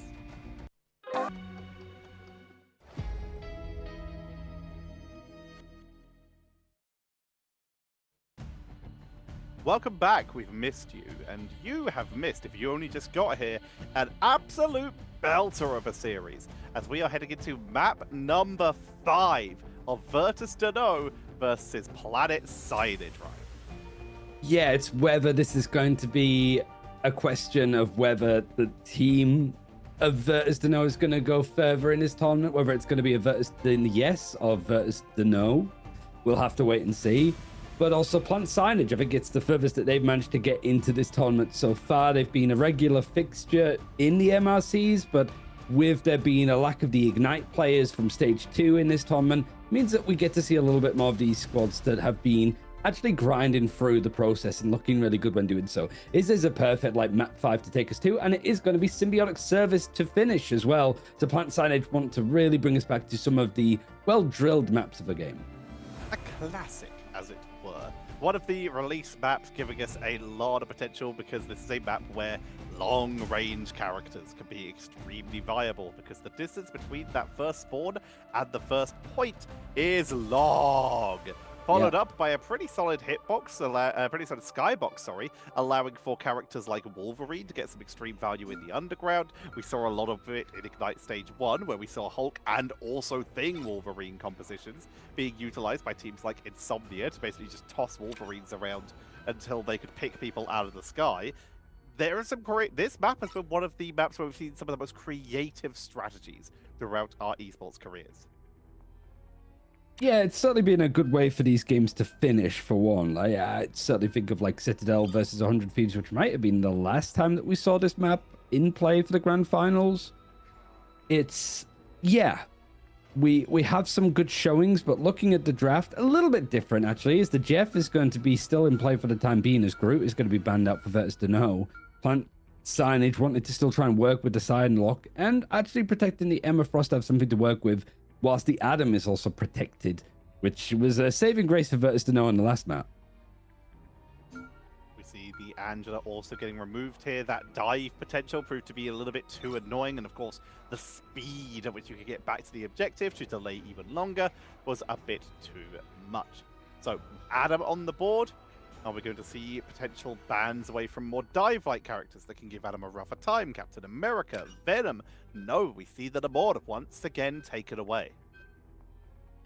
See if it's going to ban out the Hela instead, but that seems to benefit more VirtuesDno. Actually, it's going to be protected, so it is going to add a little bit more offensive capability. As a reminder, Planet Sainage in that last map of Heart of Heaven were very keen to get a lot of duelists off the board, and it limited them more than it felt like it limited VirtuesDno. So now with these protects, you see what's available. The Bucky is a good protection if you kind of want to go for the triple strategist yourself, certainly with the Adam Warlock in play. Means that you have got that combination of what your duelist flex players are going to be playing. But here, looking across it, you've got Namor taken out. Rocket is a really good option because whilst Adam Warlock got a lot of success, so did Rocket with a BR back. Removing the Rocket from the board means one less revive for Adam, which means one less chance they get to drop a Karmic Revival as an example, which could set you up very nicely. Going to be seeing the Lunar Snow also removed in that last rotation here. Invisible Boundary still available for Invisible Woman, but now the damage boost from Fate of Both Worlds and the damage boost from Cosmic Yard Amplifier have been taken away, which immediately lowers the stock of characters like Phoenix. Which actually had a lot of like build-up of stocks, I think, in that last map, like the damage amplifiers and stuff. It felt with the Daredevil as well, that synergy sort of worked out to just do a lot of like pot damage. But here, the final map of this series, which the general plan with these like rival rivals like championship seasonal stages, certainly on days like this, is to just kind of like really show some of the teams go through the games that are happening today, just highlight some of the brilliance, and so you get games like this, you're really thankful for it. But of course, if there's any other maps or series that we have missed in the process, you get to watch them in game and watch the replays before we get into Season 5. But this one is definitely not one to turn away from. Planet Sainage want to try and claw back this series. VirtuesDno have taken it all the distance. It is going to be Planet Sainage attacking first. Let's see what they can do here. The Jeff with the Venom combo, Symbolic Shenanigans with a speed boost from both that and the Storm means that they have opened up with an incredibly aggressive setup here. VirtuesDno, they've gone for heavy on the defense with the Loki, with the Invisible Woman. Question is, can Lavender continue what they've done so far and just dominate with these long-range headshots? Everybody's sort of coming from the same position from Planet Sainage. Jeff Nado in play, which is scary to deal with. You have got a lot of options to mitigate it, either dodging it, trying to use the Bulwark for Magneto, Emma Frost having her own CC protection in diamond form. But you have to be very careful with where you take these fights because these ultimates don't take too long to actually farm up. But VirtuesDno backing off, positioning very nicely and keenly, fully wipe out this attacking side. And they're going to delay Fraud as well, picking them off one more time. That means that once again, Planet Sainage have to wait an extra 5 seconds, which is all time off that clock. We're down to under 3 minutes, and we haven't got a single tick on this first point. We've got a little bit of percentage, but not enough for the actual safety zone, where the percentage will not drop below that first third. So now the position up for VirtuesDno, you can sort of see the general like rolling retreat style. Seeing if they can catch a hook. They can't. They're going to disengage, try and set up some of these crossfires, but you can sort of see where Alexi is playing from too. Not afraid to sort of get in behind them and take the shots. He hasn't quite built up the Meteor M, but he's not too far away as the strategists are really farming up comfortably. There's the Jeff ultimate, not in combination with Size. He's moved away over to the Hawkeye instead of the Storm. So they don't have that quick clear up, and Zeddy's taken down. Even if it was managing to catch onto a few people, it's not going to matter too much, but enough pressure is put on for both sides that the invisible boundaries are going to come into play. One-to-one Ked in exchange for Zeddy, but here comes Kellyan with their own Psionic Seduction. Alexi to the backline. Alexi with the media air. This is enough damage to set up for Lavender to take out Lipton. Kellyan will fall, and VirtuesDno look unbreakable here. That was a Hawkeye flying past them and side, but they are taken down too quickly. Lavender not going to be losing the long-range duel. Not losing at all. Yes, I'm staying on to the Hawkeye at this point, hoping that it's going to be enough to try and break on through. But VirtuesDno playing like their namesake, just these like crossfires where the strategists are positioned, the sort of help that they can give each other and just set themselves up in a triangle to make it almost impossible to dive onto. VirtuesDno might have overextended ever so slightly though. Alexi caught in no man's land, and Psionic Seduction is going to be used on one side. Meteor M alongside the Hawkeye ultimate is actually just taking chunks out of everybody just in the nick of time. There's going to be progression made from Plant Sainage. They're not going to be full held, but it's VirtuesDno, because they staggered themselves. I don't know if that portal play is going to come out in time again. They brought a little bit of time here, but it's the nodes buying as much time as they can. There is no portal. Looks like they're going to abandon this. We're seeing people run onto the point 1-5-1, but no one's on Strange. The point's already been grabbed. The essence of Null begins to make its way forward as Planet Signage create an opening. So now, stuff moving along. You could already see just how much Plant Signage want to try and take space. In fact, they're pretty much going all of the way to the defenders like spawn. They know that this, I guess it's sort of like an L shape, this sliver, the S shape that would go through the payload's traction. You see just how far Planet Signage are wanting to fight for the space to get everything else for free. So if VirtuesDno don't get their act in order, this is going to be a lot of progression made for nothing. They want to try and fight for the high ground, but they're very scared of what ultimates Planet Sainage might still be holding on to. Invisible Boundary is going to be forced out, and even just like the cleave healing from Zenny, able to find a pick onto VirtuesDno. I'm getting flashbacks to Yggdrasil a little bit here, Tetch. I'm worried about VirtuesDno stalling themselves out.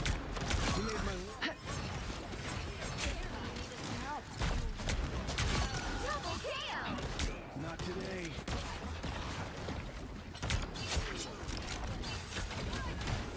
So Playtime's over. Oh, here they are now.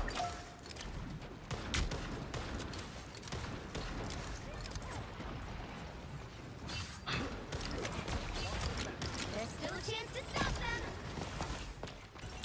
Better stop that vehicle. Your powers are mine. Not today. Born again. Making their way in, taking an opening. I have been muted, my apologies. Creating an opening. I wonder where you were. Second chance. Yep, it was a mute because I had a tech issue, but I fixed it. Making their way onto the point with the Soul Bomb, trying to create an opening with the extra pressure from that Psionic Seduction, going for the duel, building up towards a Karmic Revival. The Bandit's already there. TSY, with their own up to 20%, having just used it as Planet Signage, will get repelled here once again. Novandas find themselves a nice pick here. It's just at the edge of where this point wants to be. Planet Signage did so well to sort of take a lot of the space as VirtuesDno were trying to recoup their losses. And this is a good position now to find themselves in. It feels very similar to what we saw on How Heaven Works so well. You have control of the objective, you can sit back a little bit more, and you have a Karmic Revival to hold on to as you see fit.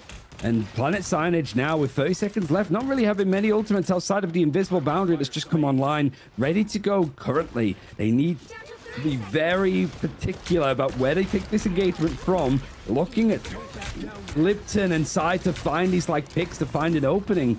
But I don't know if it's going to be there first. Anxie's trying to bait them out into an open position to go in for the Kraken's impact.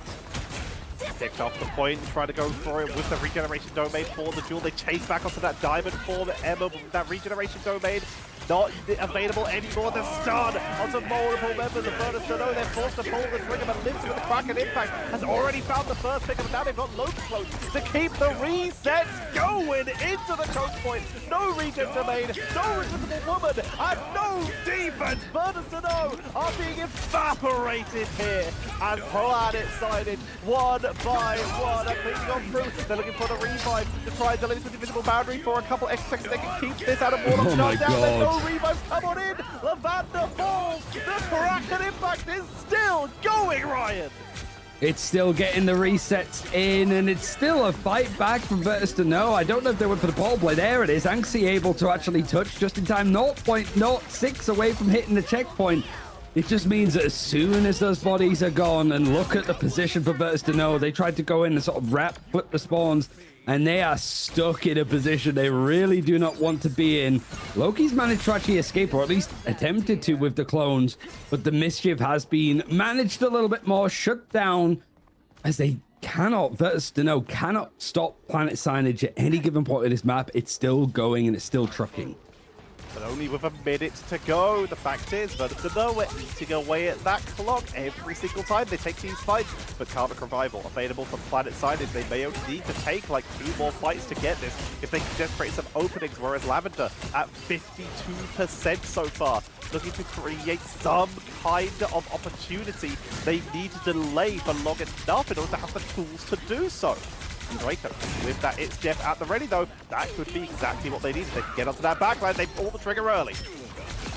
Managed to find that fight. You got Lavender trying to force out a little bit more, not quite having the soul pump, but not needed when everything's going this well. Offensive capability, 20 seconds left. You have the Silent Seduction used when you've already lost a couple of plays, but that's just to help out with a Karmic Revival. Silent Seduction got to be used on the other side alongside the Invisible Boundary. And Feast of the Abyss, you've got the Kraken's impact. It's all thrown into certain points, waiting for that Karmic Revival to bring everybody back before you shut them down. You've got It's Jeff being used over on the opponents, and it's not going to be a push off the map, but it's going to lead into an elimination. It's a brutal fight for both teams as Karmic Revival now used from VirtuesDno, bringing back multiple, and these Kraken's impact are finding so many resets. I don't think they're ever going to stop. Undercooked pulls on the Venom onto the point, but the pushbacks are making this very difficult for Planet Sainage to stay on this.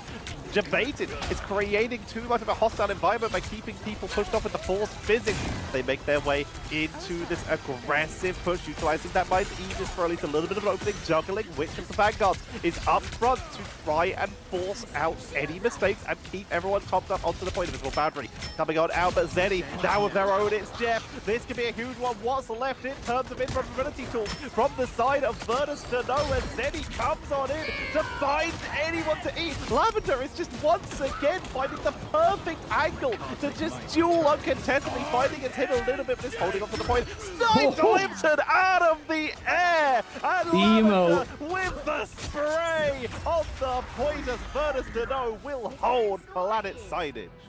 It seemed like it was going to be impossible to stop that ongoing reckoning from Planet Sainage.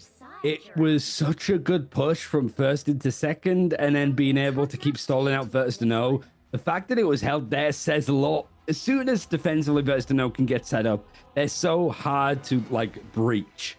But now they have to do it all themselves. It was a good first point hold from VirtuesDno. Now they need to go onto the attacking side and hope that Planet Sainage don't put up just as strong of a defense themselves. Planet Sainage have shown that their defense can be extremely good, though, especially in terms of being extremely scrappy. So with Planet Sainage now having their opportunity to hold out, we immediately see that Adam Warlock is going to remain. They're still going to bring out the Invisible Woman. They've got all the tools for a hefty defense, whereas VirtuesDno, what have they changed? They've got rid of their Adam Warlock and brought out the Hella. It's once again going to be long range, looking for snipes, pick up KOs early. Rusted furnace. What are Now, these red words all repeating comes in to your mind? this. Not going to be another round played, as it isn't Planet Sainage meeting the end of Symbiotic Service. I'll stop saying showdown, I promise. I wanted to say Symbiotic Showdown. But this is a showdown of the ages, I think. VirtuesDno are really like giving it here. And now the attacking side has to be good. Doesn't look like there's going to be a portal play off of the rip, at least. And the environment broken down to provide some safer routes out for Planet Signage once VirtuesDno start to really put their force down. Locks out the change of voltage, finding the map environment here. Not going for the pickup. Venom causing a distraction. If they're facing where the Venom is, they're not facing the team because Venom is behind them. Swings in, swings out, creating a little bit of a distraction. Great play by Alexi so far.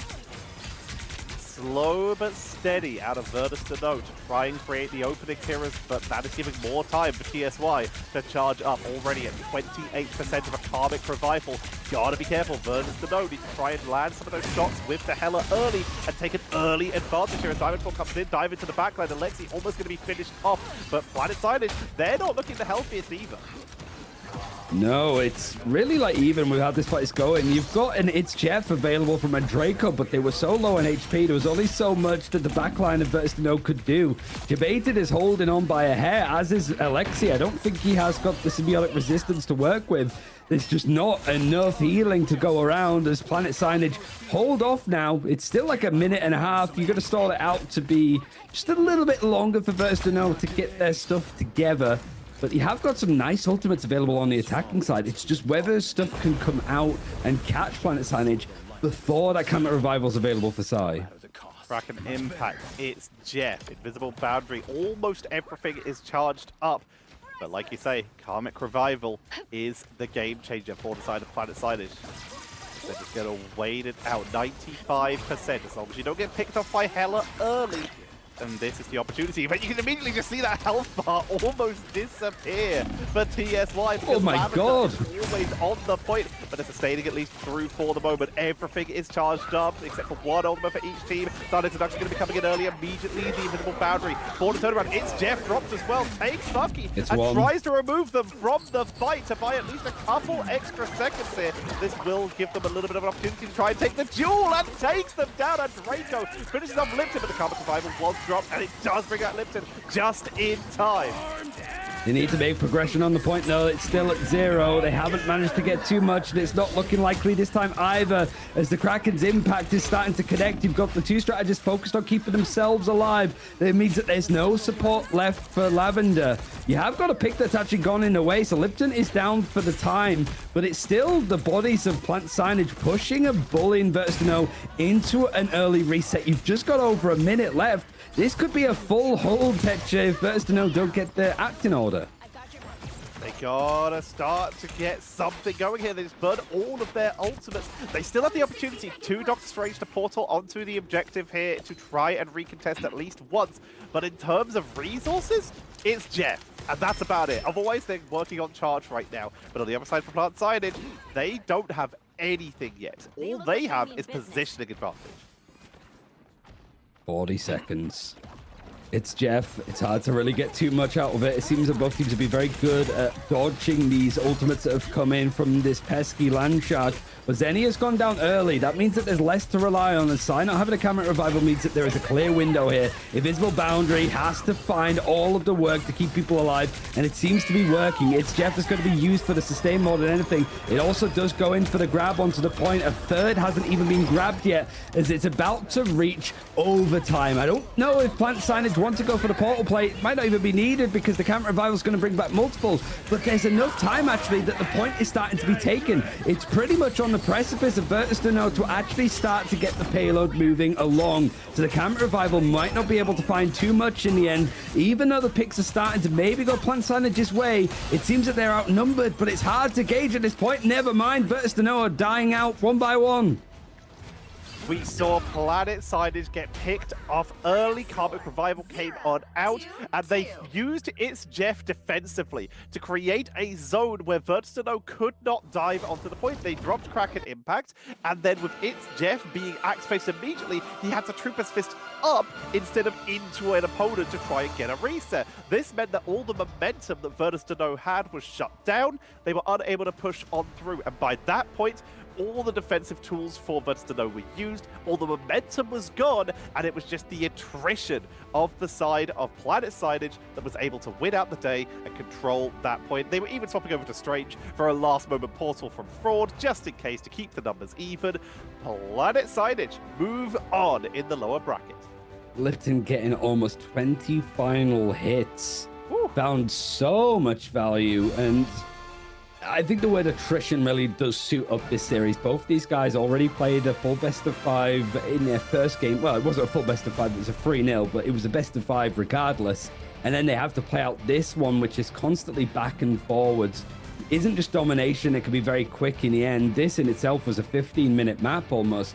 The VirtuesDno, they've run out of steam. Planet Sainage just having enough about them to get it over the line, but they still have another best of 5 to play a little bit later on at the same time, right? So it's very difficult to be running through this gauntlet, but this is what builds like the experience up for these players. And no matter what, VirtuesDno, I think, have done themselves proud to debut on a broadcast like this and to play as well as they did.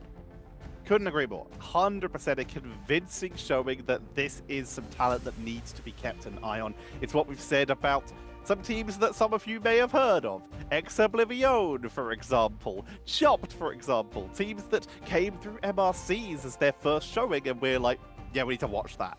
That's very good. The fact is, this is where new talent seems to come from in Marvel Rivals. Either way, ladies and gentlemen, what a setup to start us off here. We're going to be heading to a break before our next series because we have some spectacular games coming up for you, and we still have a little bit of time left. So don't go anywhere. We'll be back very shortly with the continuation of the Marvel Rivals Championship for EMEA.